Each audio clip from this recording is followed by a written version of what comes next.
ہاں مولوی علی رضا خانی. کیا ہوا رے پگلا گیا؟ تم نے جو اسکین بھیجا ہے اسی ساتھی سے تم نے گفتگو کی تھی ہے نا؟ اسی ساتھی سے تم نے گفتگو کی تھی اور اسی عبارت سے تم نے کافر ثابت کیا اس کو. کیا بات ہے؟ کون بات کر رہے ہیں؟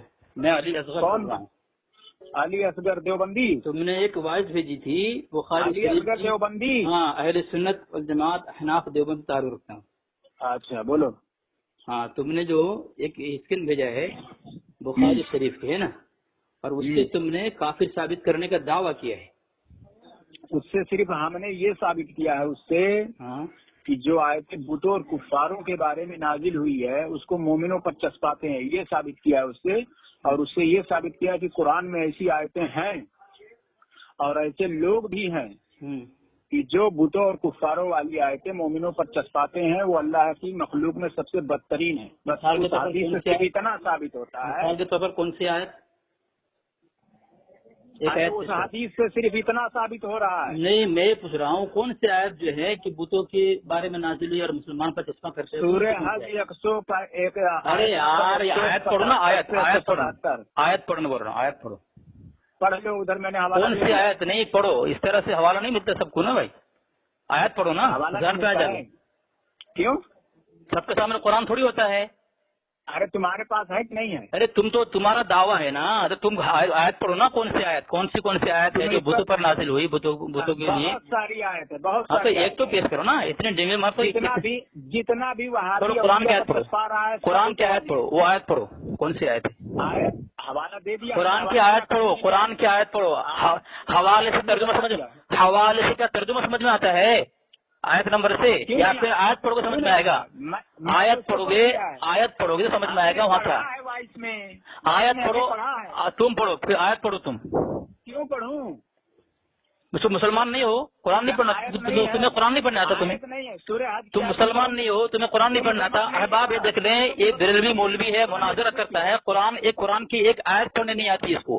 اتنا بڑا جاہل ہے. آپ دیکھ لیں، یہ علی خناس ہے، یہ چیلنج کرتا ہے، یہ چیلنج کرتا رہتا ہے، یہ تحریر پیش کرتا ہے کہ مسلمان ثابت کرے اپنے آپ کو، لیکن یہ قرآن کی ایک آیت نہیں پڑھ پاتا ہے. یہ اپنے آپ کو مسلمان کہتا ہے. اس کا تعلق قرآن سے نہیں، جو قرآن سے نفرت کرتا ہے، جو قرآن سے دوری اختیار کیا ہوا ہے. قرآن کی آیت پڑھ، قرآن کی آیت پڑھ، اور یہ کہہ رہا مجھے قرآن کی وہ آیت پڑھ جو بتوں کے بارے میں نازل ہوئی اور مسلمان کو جا کر دیکھ لے. ایک آیت پیش کرو، ایک آیت پیش کرو، ایک آیت پیش کرو. کہاں میرے ابھی میں گفتگو کر رہا ہوں، تم مجھ سے بات کر رہے ہو، تم مجھ سے بات کر رہے ہو، تم مجھ سے بات کر نہیں. میں ادھر سنا ہی نہیں، میں صرف تمہارے یہ حوالہ ہے. عبداللہ بن عمر رضی اللہ عنہ کی حدیث میں نے سنی ہے. ابھی قرآن پڑھو پھر حدیث پڑھو. تم نے اسکین بھیجا ہے، وہ اسکین بھی تم پڑھو گے. ابھی قرآن کی آیت پڑھو، قرآن کی. السلام علیکم ورحمۃ اللہ وبرکاتہ. جیسے کہ میرا نام علی خان ہے اور میں لگ بھگ 4-5 سال سے میں چیلنج کر کے رکھا ہوں کہ پوری دنیائے وہابیت دیوبندیت جو ہے وہ اپنے آپ کو مسلمان ثابت کر دے. وہ مسلمان نہیں ہے، دعویٰ میرا ہے اور دلیل میرے ذمے ہے. ٹھیک ہے، میں ثابت کروں گا کہ وہ مسلمان نہیں ہے. دوسرا ایک چیلنج اور ہے کہ ہم نے کہا ہے کہ شریعت کا اصول اور ضابطہ بتائے اور بریلوی کا صرف ایک عمل جو ہے، اہل سنت و جماعت حنفی بریلوی کا صرف ایک عمل شریعت کے خلاف ثابت کر دے تو میں اس کو 1 لاکھ روپیہ انعام دوں گا. مگر ان پوری وہابیت دیوبندیت میں کسی کے اندر دم نہیں ہے، ان کی ہڈیوں میں پانی بھرا ہوا ہے، کوئی تیار نہیں ہو رہا ہے اس پر بات کرنے کے لیے. تو یہ علی اصغر دیوبندی ہے، یہ ان کا دیوبندیوں کا مناظر اپنے آپ کو کہلاتا ہے. تو اس کو کسی نے بہت زیادہ اس پر پریشر ڈالا تو پھر یہ مجھ سے بات کرنے کے لیے آیا. تو ایک گروپ میں ہم نے ایک حدیث لگائی تھی، تو اس حدیث پر اس نے بات کرنا شروع کر دیا مجھ سے. اور پھر بعد میں ہم نے اس سے بتایا بھی کہ اس حدیث سے تو صرف اتنا ثابت ہوتا ہے کہ کچھ آیتیں ایسی ہیں کہ جو بتوں اور کفاروں کے بارے میں نازل ہوئی ہیں، اور کچھ ایسے لوگ بھی ہیں کہ جو ان آیتوں کو مومنوں پر چسپا کر ان کو کافر اور مشرک کہتے ہیں، اور جو لوگ چسپاتے ہیں وہ اللہ کی مخلوق میں سب سے بدترین ہیں. اتنا ہی اس حدیث سے ثابت ہوتا ہے. بولا وہ آیت بتاؤ، تو آیت ہم نے بتا دیا، سورہ حج آیت نمبر 73 اور 74. اب بولتا ہے پڑھو اس کو. اب وہ کیا ہوتا ہے کہ یہ ٹاپک پر بات نہیں کرنا چاہ رہا تھا، کیونکہ جب آیت پڑھیں گے تو اس میں نقص نکالے گا. اگر میں صحیح بھی پڑھوں گا تو بھی وہ کہے گا نہیں یہ غلط ہے، پھر اس پر ہی بحث کرنے لگے گا، پھر کہے گا کہ دیکھو آیت پڑھنا نہیں آتا، یہ نہیں آتا، میں یعنی ٹاپک چھوڑ دے گا. سمجھ رہے ہیں؟ تو یہ ہے بخاری شریف، آپ دیکھ لیں. وہ حدیث میں یہاں پر لگا دیتا ہوں جس میں ابن عمر رضی اللہ تعالیٰ عنہ فرماتے ہیں، باب کا نام ہے اس میں قتل الخوارج والملحدین بعد اقامت الحجۃ علیہم. امام بخاری رضی اللہ تعالیٰ عنہ پہلے قرآن کی آیت اوپر ہے پیش کیے ہیں بیچ میں جو ہے، اس کے بعد میں نیچے جو مارک مارا ہوا ہے نیچے والا اس میں حدیث موجود ہے، وقان ابن عمر یرہم شرار خلق اللہ، کہ ابن عمر رضی اللہ تعالیٰ عنہ فرماتے ہیں کہ اللہ کے مخلوق میں بدترین وہ لوگ ہیں، انہم طلاقو الی آیات نزلت فی الکفار، کہ جو آیتیں بتوں اور کفاروں کے بارے میں نازل ہوئی فجعلوہا علی المؤمنین، وہ مومنوں پر چسپا دیتے ہیں.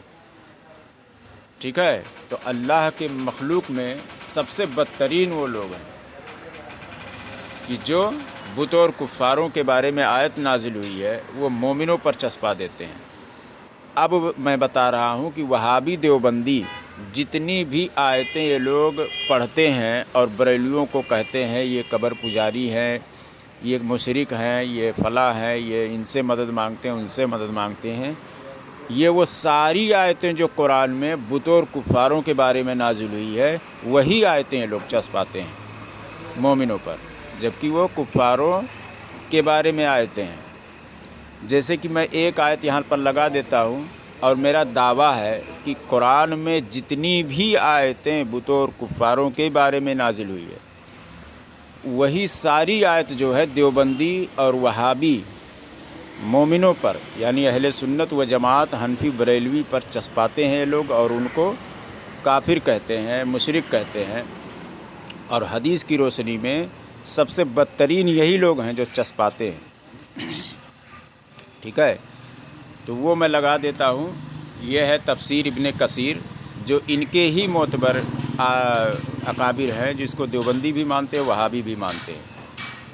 یہ سورہ حج کی آیت نمبر 73-74 ہے، یا ایھا الناس ضرب مثل فاستمعوا لہ. یہ جو پوری آیت ہے آپ پڑھ لیں، اسکرین پر موجود ہے. ترجمہ آپ کا، اس کا ترجمہ ہے، لوگوں ایک مثال بیان کی جا رہی ہے، ذرا کان لگا کر سن تو لو، اللہ کے سوا جن جن کو تم پکار رہے ہو وہ ایک مکھی بھی تو پیدا نہیں کر سکتے، وہ سارے کے سارے ہی جمع ہو جائیں، بلکہ اگر مکھی ان سے کوئی چیز لے بھاگے تو یہ اس سے بھی چھین نہیں سکتے. بڑا بودا ہے طلب کرنے والا، اور بڑا بودا ہے وہ جس سے طلب کیا جا رہا ہے. اب اس کی، اور یہ ترجمہ جو ہے وہابیوں نے ہی کیا ہے. اب آپ دیکھیے یہ ٹائٹل نیچے جو دیے ہیں، کم عقل پجاری، یعنی یہاں پر غیر مسلموں کی بات کی جا رہی ہے، کفاروں کی بات کی جا رہی ہے. کم عقل پجاری ٹائٹل پہلے دیتے ہیں اور کہتے ہیں کہ اللہ کے ماں سوا جن کی عبادت کی جاتی ہے، یعنی وہ لوگ عبادت کر رہے تھے، ان کی کمزوری اور ان کے پجاریوں کی کم عقلی بیان ہو رہی ہے کہ اے لوگو، یہ جاہل جس کی بھی اللہ کے سوا عبادت کرتے ہیں، رب کے ساتھ یہ جو شرک کرتے ہیں، ان کی ایک مثال نہایت عمدہ اور بالکل واقعے کے مطابق بیان ہو رہی ہے. ذرا توجہ سے سنو کہ ان کے تمام بت، ٹھاکر وغیرہ، سمجھ رہے ہیں، تمام کے تمام بت ہیں، وہ مزارات اولیاء نہیں ہیں، مزارات انبیاء نہیں ہیں. اور یاد رہے مزارات اولیاء اس وقت تھا ہی نہیں، نہ کسی نبی کی قبر بنائی گئی تھی اس وقت.